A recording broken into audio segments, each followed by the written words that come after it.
Meus amores, a gente continua agora com os movimentos emancipacionistas. Vocês vão pegar o livro de vocês, aí no caso, e vão acompanhar. O que são movimentos emancipacionistas? São os movimentos que lutaram pela emancipação dos seus respectivos territórios em relação a Portugal. Por isso que são chamados, né, movimentos separatistas. Eles não queriam mais que o Brasil ficasse sob o jugo de Portugal.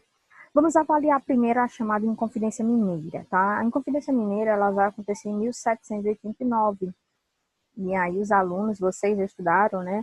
A Revolução Francesa, preste atenção, né? Aqui nós estamos no mesmo ano da Grande Revolução Francesa.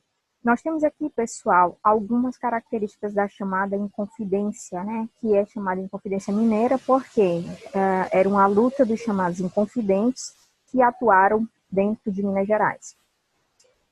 Esse movimento sofreu influência externa. Quais eram as influências externas que os inconfidentes aceitavam, né, tinham como conceito a influência externa dos movimentos que já haviam acontecido na Europa, principalmente, gente, aqueles movimentos de independência ou de lutas em torno de sistemas democráticos ou a favor de sistemas democráticos. Aqui a gente está vivendo, né, na Europa principalmente, o estopim da Revolução Francesa, que vinha também com esses conceitos. Essa influência externa era muito ligada aos conceitos, né, do grande iluminismo, que eram os conceitos de liberté, fraternité e igualité. Além de que, né, essas influências externas traziam o sonho da separação, o sonho de um regime republicano democrático. Lembrando, gente, que aqui o Brasil ainda não tinha nem Dom Pedro, aqui nem Dom João VI tinha chegado, porque a família real chega no Brasil em 1808 somente. Aqui o governo brasileiro era um governo que era, no caso aí, nomeado por Portugal. Então, nós temos aqui Portugal praticamente mandando 100% dentro do território nacional. Durante esse período aqui, as maiores influências que o Brasil, né, a Inconfidência principalmente, e a Conjuração Baiana vão ser, né, as lutas que os Estados Unidos tinham travado em torno do seu processo de independência. Os Estados Unidos tinham lutado pela independência, então acendeu aquela chama no brasileiro de que também estava na hora da gente lutar pela independência, né, uma independência que viesse acerca, né, Brasil contra, né, o modelo português vigente. Então, era essa independência que os inconfidentes começaram e passaram em si a sonhar. As principais causas, gente, da Inconfidência Mineira, volto a dizer, o descontentamento dos mineiros e dos trabalhadores no geral pela carga tributária, pela quantidade de impostos cobrados dos portugueses aos brasileiros, que eram exorbitantes, o que causava, né, aos brasileiros indignação. Além do que, o governo português passou a ameaçar os brasileiros de decretar a chamada derrama. E isso também ocasionava descontentamento, ao ponto de que a grande parcela da população vivia aterrorizada, com medo de que essa derrama fosse decretada, que era o confisco dos bens das pessoas caso elas não conseguissem pagar os seus impostos. A grande exploração do ouro na região fez com que esse ouro chegasse no momento em que ele ia faltar, né? Porque de onde eu tiro, que não dou o tempo para essa natureza se recompor, nós vamos ter um momento em que esse ouro ele não vai ser mais encontrado na proporção que antes, né? E essas minas vão passar a encontrar o ouro cada vez em quantidades menores. Então, como é que eu estou encontrando ouro menos e vou continuar pagando a carga tributária? Então, é impossível das pessoas conseguirem pagar esses impostos. Por quê? Porque a produção vai diminuir e os impostos não vão diminuir. E aí, como é que eles vão conseguir pagar? Nós temos aí, pessoal, as elites. Quem eram essas elites? Né? Os mineiros, que também faziam parte dessa elite ligada a muitas políticas portuguesas. Eles começaram também a ficar insatisfeitos com essas cobranças, porque mostravam, mais do que nunca, que estava tudo errado. Porque a forma como eles cobravam era errado, a quantidade que eles cobravam também era fora do normal, porque não era só um imposto, eram vários impostos, tá bom? Nós vamos ter aí eles reivindicando contra o chamado Alvará de 1785, que decretava, inclusive, pessoal, esse alvará aí fazia com que houvesse uma maior fiscalização para, né, a cobrança dos impostos. E, ao mesmo tempo, nós vamos ter o estopim de tudo isso invocado em torno da chamada derrama. Quem é, gente, que em sã consciência não consegue pagar os seus impostos, que vai aceitar simplesmente o governo tomar suas coisas? Né? Então, vai chegar um momento que essas pessoas vão ficar extremamente descontentes com todo o direito. Tá? Nós vamos ter aí as chamadas elites coloniais, que vão fazer parte desse movimento separatista, que não queriam mais que Portugal tivesse ali interferindo nas políticas em Minas Gerais, né? Que sonhavam com a independência simplesmente da região ali, e principalmente, gente, do Brasil. Nós temos aí essas elites coloniais, os mineradores, os fazendeiros, porque nesse período aqui a gente já tem fazendeiros, os padres, os funcionários públicos, os advogados, os militares de alta patente. Esses militares aqui, pessoal, nessa época, esses militares não eram militares pobres, né? Porque a ala militar aqui era muito ligada às elites. Pobre dificilmente conseguia, né, entrar na ala militar. Nós vamos ter Tiradentes aí, que também integrava o movimento. Tiradentes, que era dentista prático, né, não era de formação. Ele era um tropeiro e, ao mesmo tempo, fazia, né, roupas. Nesse caso aqui, costurava, né, roupas, no caso aí, roupas que pertenciam ao exército. Além disso, pessoal, ele também fazia parte do corpo, né, da hierarquia militar. Ele era tido como segundo tenente. No geral, gente, ele representava, ele estava dentro desse movimento, a Inconfidência Mineira, mas ele representava uma ala pobre quando se comparava, né, aos outros que estavam por trás. Qual era o principal objetivo da Inconfidência Mineira, né, a formação de uma república independente, principalmente em Minas e no Rio de Janeiro, o que fazia com que Portugal, né, tentasse reprimir cada vez mais, porque Portugal não queria deixar, gente. Onde é que Portugal ia deixar Minas Gerais? Que era a menina realmente, literalmente, dos olhos, né, dos ovos ali de ouro, porque literalmente gerava ouro. Né? Então, eles não iam abrir mão de Minas Gerais. Então, por conta disso, imaginem como será aí a repressão a esses movimentos. Né? Não defendiam grandes alterações na estrutura econômica e social da colônia. Além disso, pessoal, nós ainda temos uma região que tem muito escravo. Mas, olha, é interessante, tá, gente? Como as elites são. Elas queriam independência, mas elas não queriam a independência dos escravos, não. Elas queriam simplesmente uma independência da estrutura administrativa de Minas em relação a Portugal, mas não defendiam tantas alterações na estrutura econômica. Por quê? Porque a estrutura econômica, se continuasse do mesmo jeito, fora os abusos de Portugal, para eles estavam tudo bem, ou seja, eles iriam continuar lucrando. E também não queriam o fim da escravidão. Por quê? Porque a grande população que trabalhava na região das Minas eram escravos. Então, eles não queriam esse selo de liberdade, eles queriam continuar com a escravidão. Então, era uma Inconfidência que queria uma formação de uma república independente, mas que não queria uma independência em todas as esferas democráticas, queriam continuar com a escravidão, porque a escravidão servia aos grandes mineiros, queriam manter a mesma estrutura econômica sem as cobranças exorbitantes de Portugal, porque se isso fosse consolidado na Inconfidência, né, eles iam continuar com toda essa estrutura. Então, eles não queriam tantas mudanças, só queriam que os portugueses não estivessem lá para cobrar os impostos. Ou seja, as elites queriam continuar usufruindo, né? Nós temos aí uma série de fatos que vai desencadear esse movimento. Como eu já havia falado, né? A derrama colocou muito medo na população. E a partir do momento em que a derrama começou a ser colocada como um possível, né? Uma possível lei que ia ser aplicada naquela sociedade mineira, aí todo mundo começou a se unir. Nós vamos ter esses grupos aí todos se unindo em torno de uma ideia, mas no meio de um grupo, gente, tem aquele chamado dedo duro, né? E aí surge Joaquim Silvério dos Reis, que infelizmente estava dentro do grupo, mas era o dedo duro, né? E aí vai pegar todas as ideias do grupo e vai denunciar.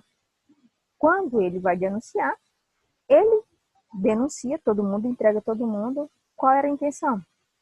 Eu entrego todo mundo, mas eu peço que eles perdoem as minhas dívidas. Ponto final. Ou seja, ele não estava pensando nos outros, estava pensando só em si.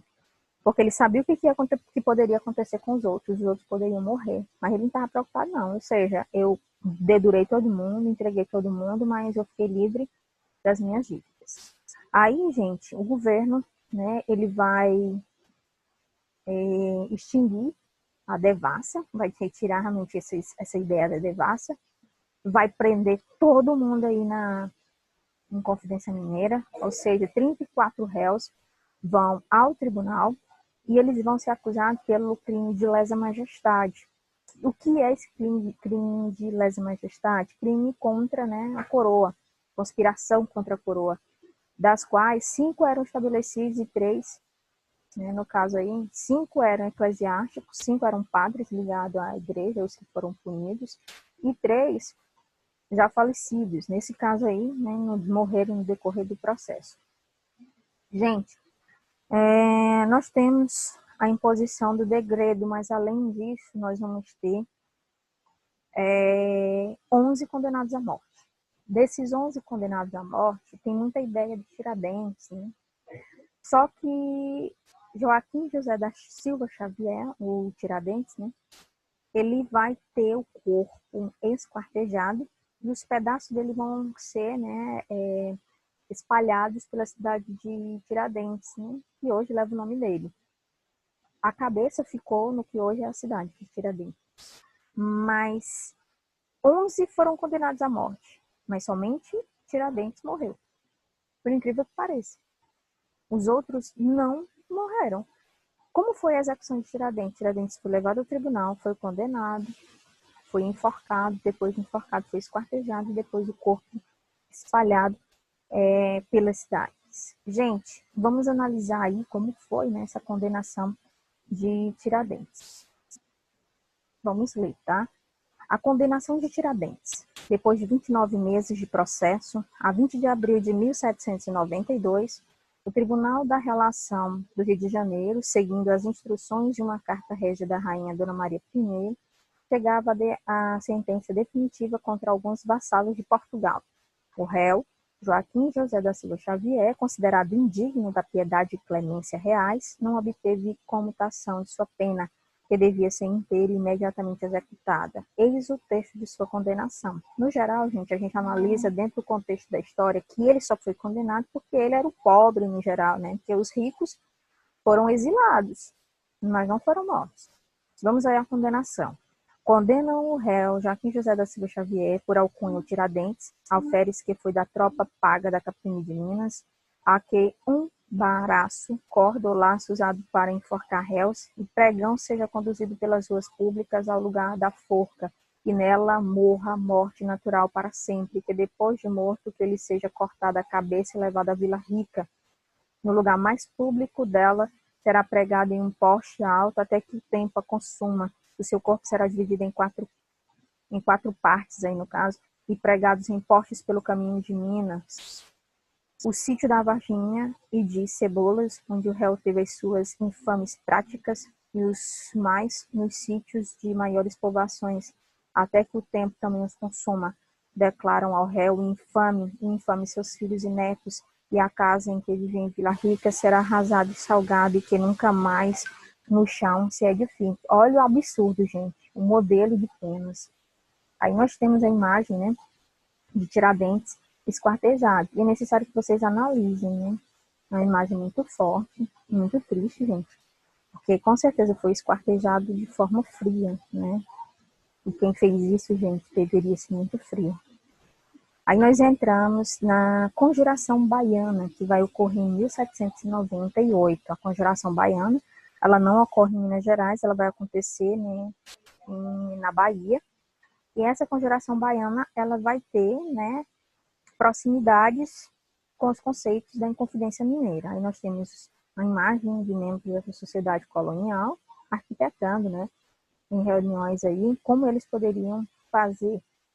Nós vamos ter aí uma diferença porque, assim, os conceitos eram os mesmos da Inconfidência, só que diferente da Inconfidência Mineira, que a gente traz traços aí de pessoas ligadas às elites. A maçonaria fez parte também com os ideais, porque a maçonaria, gente, ela veio da França, tá, para o Brasil. Então, na Inconfidência Mineira, a maçonaria ajudou também a divulgar esses ideais de liberté, igualité e fraternité, e que são, respectivamente, os ideais de liberdade, igualdade e fraternidade. Já aqui, os conceitos serão os mesmos, mas as composições serão diferentes.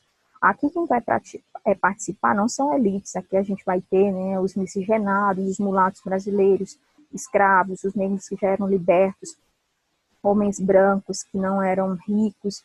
Aqui a gente vai ter os alfaiates, que esses aqui faziam, né, roupas também, de homens principalmente, os pedreiros, soldados, e no geral bordadores. Aqui, gente, a gente percebe uma composição diferente. Quais são os principais objetivos? Né? A independência do Brasil com a proclamação da Grande República. Ou seja, a gente quer um sistema republicano, democrático, e a gente não quer mais esse jugo português administrando, né, o nosso país. Vão lutar por igualdade de raça e cor, porque aqui havia, né, uma discriminação muito grande. Negros aqui eram tratados como nada. A maioria eram escravos. Aqui não se sonhava ainda com essa liberdade, no caso aí, que vai vir quase um século depois, tá, gente? A Lei Áurea. Aqui tinha muito escravo. Então, o Brasil era um país atrasado se comparasse aos países aí da Europa, e ainda tinha, né, a desigualdade racial. O negro não tinha para onde correr, gente. O negro não tinha acesso à escola, ao saneamento básico. O negro não tinha... ele vivia sob o algoz, né, do seu senhor, e aí, nesse caso, ele não tinha escapatória, ele não tinha como estudar, ele não tinha como ascender socialmente. Queriam também, dentro dos objetivos, mudanças na cobrança de impostos, que para eles eram exorbitantes, as cobranças eram fora do normal. Almejavam também a liberdade de comércio, e essa liberdade de comércio aqui, eles lutavam para que dentro do território tivesse aquela possibilidade de haver, né, comércio entre estados, entre regiões, uma liberdade maior no comércio, como também que o Brasil passasse a receber também mercadorias de outros países, porque até então, gente, tudo que o Brasil comprava era só da Inglaterra, ou quando não, de Portugal. E aí eles lutavam também por essa liberdade interregional, também essa liberdade comercial, que permitiu o Brasil também receber mercadorias de outros países. E isso só vai acontecer, gente, olha aí a confusão, tá? Isso só vai acontecer quando Dom João VI chegar com a família real e decretar a abertura dos portos, em 1808. Nós vamos ter aqui o aumento, né, um dos objetivos, o aumento dos soldos militares, ou seja, os militares começaram a reivindicar aumento salarial. Nós vamos ter também um dos objetivos, o que é que eles queriam, a abolição da escravidão, no caso aqui, do privilégio das classes, porque a escravidão aqui ainda estava terrível no território nacional, e depois de 100 anos ainda vai continuar, quase 100 anos, né, até que a gente tenha, né, a Lei Áurea sancionada. Mas, em compensação, eles também queriam que houvesse no território, né, uma lei que diminuísse os privilégios das elites, né? Influências externas eram outros, né? Algo que eles buscavam muito dentro desses conceitos, né? Tinham os ideais da Inconfidência Mineira, os conceitos que eu já falei, liberté, igualité e fraternité, que eram conceitos do iluminismo, e também eles tinham, né, aqueles conceitos que já haviam sido usados na Revolução Francesa. Nós temos aí uma sucessão de fatos que vão levar à conjuração baiana. Diferente da mineira, gente, que teve muito as elites por trás, depois a gente vai ter o povo também ajudando, aqui é extremamente popular. Cavaleiros da Luz se afastam do movimento e assumem a liderança popular. Por quê? Porque essa daqui, ela tem uma conotação muito mais de povo, né? Muito mais de raças, do que a de Minas. A de Minas era muito ligada às elites. Por isso que só o Tiradentes morreu, que era tido como um pobre, ele é do meio da galera. O movimento é fortemente reprimido. Do mesmo jeito, meus amores, que a Inconfidência Mineira terminou, aqui nós vamos ter o término da Conjuração Baiana também. Só que aqui a responsabilidade maior foi atribuída a 2 soldados que estavam à frente, né, do movimento, Luiz Gonzaga das Virgens e Lucas Dantas de Aromã. Os alfaiates condenados foram João de Deus Nascimento, mulato de 28 anos, considerado um indivíduo de maus antecedentes, adepto das ideias revolucionárias francesas, e Manuel Faustino dos Santos. Geralmente nos livros de história a gente tem sempre o nome de Manuel Faustino dos Santos sendo relembrado, mas não foi só ele, tá? Os 4 foram enforcados aí, e além de serem enforcados, nós vamos ter, né, o esquartejamento e os restos expostos do mesmo jeito que fizeram com Tiradentes lá em Minas Gerais, aqui eles vão fazer. O restante foi exilado para a África, tá bom? E alguns que eram tidos como escravos foram açoitados e vendidos para fora da Bahia, ou seja, para outros estados. A partir desse momento, a gente tem uma transformação na sociedade brasileira, tá? A gente tem um governo luso no Brasil e um processo que vai desencadear mais à frente a chamada independência. E aí a gente precisa entender que essa independência ela começa a ser trabalhada a partir desse momento. A partir do momento em que a gente tem a Confidência Mineira e depois a gente tem a Conjuração Baiana, para a gente idealizar, né, o plano da independência vai ser muito rápido, porque a independência mineira é em 1789, a família real vai chegar em 1808. Então, a partir daí, quando a família real chega e faz a abertura dos portos, a gente tem uma mudança no processo, né, comercial do país, a gente tem a abertura dos portos brasileiros para comercializar com outras nações, a gente vai ter a carga tributária diferenciada, principalmente para os produtos vindos da Inglaterra, nós vamos ter uma série de mudanças, e aí quando é 1821 nós vamos ter o selo da independência, né? Mas isso já é um outro assunto, que é a chegada da família real, né, ao Brasil. A gente fica por aqui e até a próxima aula, tá bom? Beijos!